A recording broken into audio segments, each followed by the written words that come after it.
All right, this is the Wednesday, September 20th edition of the Carolina Weather Video. Meteorologist Matthew East along with you early this morning. There's a peek during the 5 a.m. hour from our Greensboro Tower camera. It is a quiet start to the day. We'll take a peek down towards Charlotte as usual as well this morning.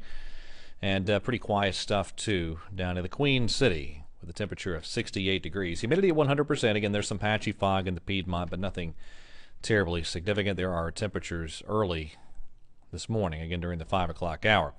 All right, let's get into the tropical update here. All right, and so these are the tropical rain showers and rain bands associated with now Tropical Storm Jose that are occasionally moving into the New England states. The core of Jose will remain offshore, no changes there, but certainly you're going to see the tropical winds and rain at times for parts of the New England states.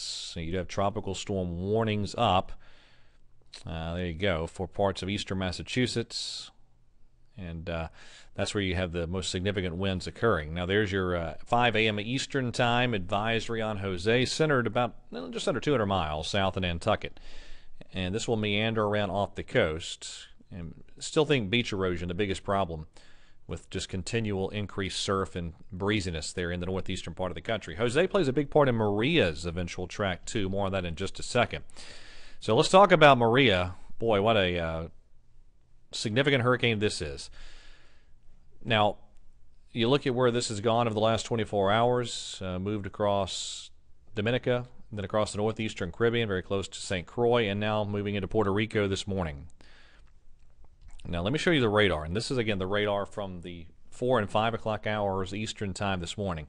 Maria underwent an eye wall replacement cycle where the new eye wall forms and contracts around the old existing eye wall. And when that happens in these major hurricanes, you get some minor weakening. And that is what has occurred over the past 12 hours. And so really the timing of this is helping Puerto Rico out to some extent. Now don't get me wrong, this is still a powerhouse hurricane. Category 4, the very, very upper end of the Category 4 range. But I do think that little weakening has helped. Maria is not at its absolute strongest as we speak, as this is moving into Puerto Rico. But this is still likely to be a devastating hurricane for Puerto Rico. It's just not quite as bad as it could have been had it not gone through that eye wall replacement cycle last night. But it looks bad. Mudslides, a big problem in addition to, of course, the wind and the surf and the storm surge flooding. There's going to be a lot of mudslide problems in the mountainous terrain of Puerto Rico. So there'll be some minor weakening of Maria as it crosses Puerto Rico, then up near or east of the Turks and Caicos, and then bending northward from there. There's the RPM modeling showing this moving right across Puerto Rico today, and then a little bit east of the Turks and Caicos. Now, this is Jose. And Jose meandering around is causing a weakness in this big subtropical ridge. You can think of this as kind of a dam up here that kind of shunts everything south of it off to the west.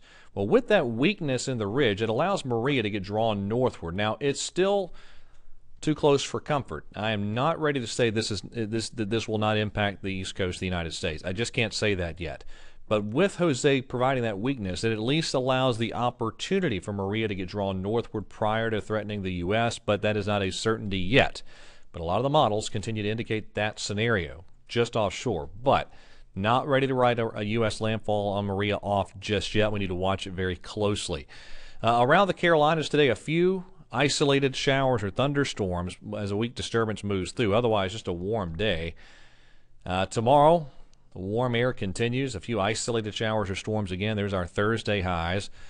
And then we get on out into Friday. And we're looking at the warm pattern just continuing. There's our Friday highs. There are our Saturday highs across the region. A wonderful day, and God bless.